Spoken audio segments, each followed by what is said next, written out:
آپ نے ادا کیے ہیں، ان سب کی اجرت کا آج دن ہے۔ اللہ رب العزت کی طرف سے آج بے پناہ بخشش، رحمت اور خزانہ برکت تقسیم کیے جاتے ہیں۔ عید کا تصور اسلام میں کیا ہے؟ خوشیاں منانا۔ اور اللہ تعالیٰ قرآن میں فرماتا ہے، محبوب آپ فرما دیں جب تمہارے پاس اللہ کا فضل اور اس کی رحمت آئے تو خوشیاں مناؤ۔ اللہ کا فضل اور اس کی رحمت آئے تو خوشیاں مناؤ۔ قل بفضل اللہ وبرحمتہ فبذلک فلیفرحوا۔ اب جب اللہ کا فضل ہوگا اور جب اس کی رحمت ہوگی ہم خوشیاں منائیں گے۔ اور خوش ہونے کا انداز اور طریقہ کیا ہونا چاہیے؟ وہ سنت نبوی سے ہمیں حاصل کرنا چاہیے۔ خوشیاں منانے کا مطلب یہ نہیں ہے کہ ہم دنیا جیسے خوشیاں مناتی ہے اسی انداز میں منانے لگ جائیں۔ اسلام ہر چیز میں خط امتیاز رکھتا ہے۔ تمہاری عبادتوں کا طریقہ الگ ہے، تمہارے رب کو پکارنے کا طریقہ الگ ہے، رب تعالیٰ کے حضور سر بسجود ہونے کا طریقہ الگ ہے۔ رب تبارک و تعالیٰ نے تمہیں ممتاز پیدا کیا ہے، ظاہر سی بات ہے تمہاری خوشیاں بھی ممتاز ہونی چاہیے۔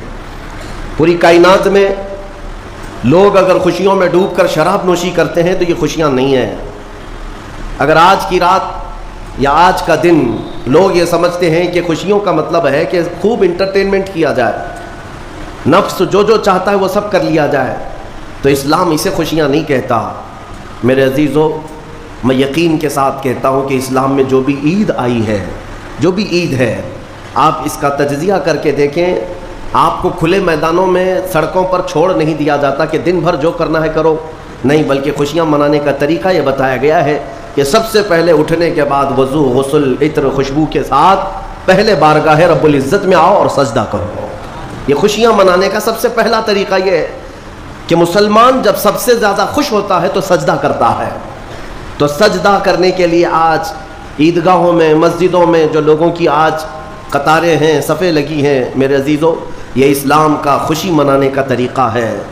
یہ نہیں کہ لوگوں کے درمیان کچرا بن کر کے، لوگوں کو ایذا دے کر کے خوشیاں منائی جائے، اسلام اس کا قائل نہیں ہے۔ بہرحال سب سے بڑی خوشی ہمارے لیے کون سی ہے؟ اللہ نے فرمایا قرآن میں، اے محبوب آپ فرما دے جب اللہ کا فضل آئے اور اس کی رحمت تو خوشیاں مناؤ۔ تو اللہ کا فضل اور اس کی رحمت کیا ہے؟ اللہ کا فضل اور اس کی رحمت کیا ہے؟ بہت ساری چیزیں۔ رمضان یہ اللہ کا فضل ہی تو تھا، تمہیں کھلا پلا رہا ہے یہ اللہ کی رحمت ہی تو تھی، تمہیں صحت اور تندرستی دیا یہ اس کی رحمت ہی تھی۔ تو یہ فضل اور یہ رحمت ہے، لیکن سب سے بڑی رحمت جب تمہارے پاس آئے تو خوشیاں مناؤ۔ قرآن کہتا ہے سب سے بڑی رحمت کیا ہے؟ وَمَا أَرْسَلْنَاكَ إِلَّا رَحْمَةً لِّلْعَالَمِينَ۔ محبوب ہم نے آپ کو سارے جہانوں کی رحمت بنا کر بھیجا ہے۔ پتہ یہ چلا کہ کائنات کی سب سے بڑی رحمت مصطفیٰ کریم کی ذات پاک ہے، اور جب وہ آئیں تو سب سے بڑی خوشی کا دن ہوتا ہے۔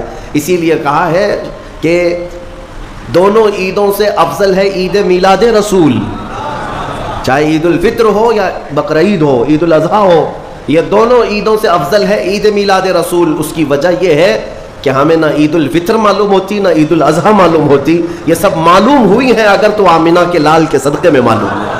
ہاں، ہمیں رمضان پتہ چلا ہے، عید پتہ چلی ہے، تو کس کی بدولت؟ اگر مصطفیٰ کریم صلی اللہ علیہ وسلم نہ آتے نہ بتاتے تو کون سے رمضان کا تصور تھا، کون سی عید پتہ چلتی؟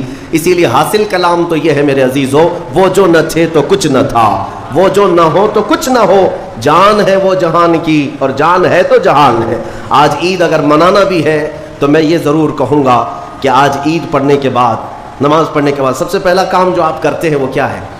سب سے پہلا کام آپ یہ کرتے ہیں اپنے ماں باپ، اپنے رشتہ داروں سے ملاقات، اور گھر جلدی بھاگ کر کے جاتے ہیں کہ اپنے بڑوں سے ملاقات کرنا ہے۔ آج مصافحہ معانقہ کا دن ہے۔ آپ کو اپنے ماں باپ جس قدر یاد رہتے ہیں، میرے عزیزو، اس رسول کو آج ہرگز فراموش نہ کرو جو اپنی رات کی تنہائیوں میں تمہیں امتی امتی کہہ کر یاد کیا کرتے تھے۔ آج ان کا دن ہے، آج اس رسول پاک کا دن ہے۔ سورج کے ڈوبنے سے پہلے پہلے تک کثرت سے میرے آقا کی بارگاہ میں بیٹھ کر درود بھیجو اور عرض کرو کہ آقا آج میری خوشی کا دن ہے۔ میں اپنے ماں، اپنے باپ، اپنے بھائی، اپنے بہن، سب سے زیادہ اگر دنیا میں کسی سے پیار کرتا ہوں تو وہ آپ کی ذات مبارکہ ہے۔ رسول پاک صلی اللہ تعالیٰ علیہ وسلم کو یاد کرنا آج کی عید کے دن کا ایک بہت ہی بڑا حصہ ہے مومنوں۔ باقی میں دوسروں کے بارے میں نہیں کہہ سکتا جن لوگوں نے آج کی عید کو جوا کا اڈا بنا لیا ہو، شراب پینے کا ذریعہ بنا لیا ہو، سینما تھیٹر پہ جا کر کے عیش کرنے کا ذریعہ سمجھا ہو، میں سمجھتا ہوں کہ ان کے اندر روح اسلام نہیں آئی۔ اگر اسلام کی روح ہوتی، اگر ایمان ان کے قلب میں بشاشت پیدا کر چکا ہوتا تو ہرگز وہ ایسی جگہ قدم بھی نہیں رکھتے۔ اے میرے عزیزوں، آج مصطفیٰ کریم صلی اللہ علیہ وسلم کے سچے غلام بن کر کے دکھانے کا بھی دن ہے۔ آج دنیا تمہیں دیکھ رہی ہے، آج پوری دنیا دیکھ بھی رہی ہے اور ڈر بھی رہی ہے کہ یہ باہر نکلے ہیں، آج کیا ہونے والا ہے۔ میرے عزیزوں، تمہارے پاس سب سے بہترین میسج دینے کا وقت یہ ہے کہ رسول کریم صلی اللہ تعالیٰ علیہ وسلم کے غلام ان کی سنتوں میں ملبوس اپنے گھروں سے آج نکلے ہیں اور پوری دنیا میں حضور کی سنتیں عام کر کے رہیں گے اور حضور پاک صلی اللہ علیہ وسلم کے اخلاق کو پھیلا کر رہیں گے۔ آج تمہارے ذریعے سے حضور اکرم صلی اللہ علیہ وسلم کے اخلاق عام ہونی چاہیے۔ نان مسلم ہو، غیر مسلم ہو، کوئی بھی اگر اس کے ساتھ تمہارے مدد کا جذبہ آیا، کم سے کم اس کے دل میں یہ خیال تو آئے گا کہ یہ نوجوان کیوں میرے ساتھ اچھائی کر رہا ہے۔ اس وقت تم یہ بتا سکتے ہو یہ میرا اپنا عمل نہیں، یہ میرے آقا کا عمل ہے۔ نبی پاک صلی اللہ تعالیٰ علیہ وسلم آج کے دن غریبوں کو نہیں بھولتے، یتیموں کو فراموش نہیں کرتے۔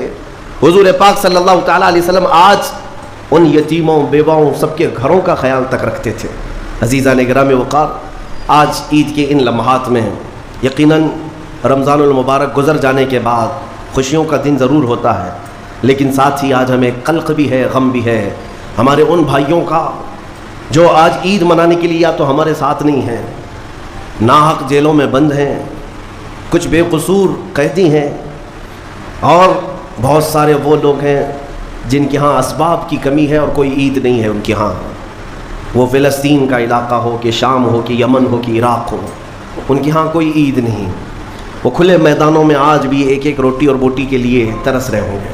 آج اس درد کے ساتھ ہم عید کے لیے حاضر ہیں اور بارگاہ مولا میں یہ عرض ضرور کریں گے کہ مولا، جہاں تو ہمیں نرم لقمے کھلا رہا ہے، حضور کی اس غریب امت پر بھی رحم فرما دے۔